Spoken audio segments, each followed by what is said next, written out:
మన ప్రభు అయిన యేసుక్రీస్తు నామంలో మీకు మా శుభాభివందనములు. ఈరోజు దేవుని వాగ్దానము, ధైర్యము తెచ్చుకొని పని జరిగించుడి, నేను మీకు తోడుగా ఉన్నాను. ఇదే సైన్యములకు అధిపతియగు యెహోవా వాక్కు.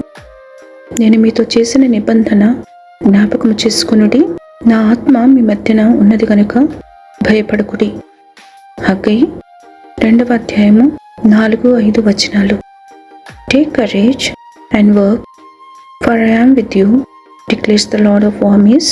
As for the promise which I made you, my spirit remains in your midst. Do not fear. Haggai chapter 2 verses 4 and 5. ప్రార్థన. ప్రేమగల తండ్రి, ఈ దినమున మీరిచ్చిన వాగ్దానముకై వందనాలు. భయభీతులలో, నిరాశలలో ఆ ధైర్యము మీరే. ఆ భయమిచ్చు, ఆదరించు. మీ వాక్కు అనేకులను దినమున బలపరచవలనని యేసు నామములో వేడుచున్నాము తండ్రి. Amen. Have a blessed day. God bless you.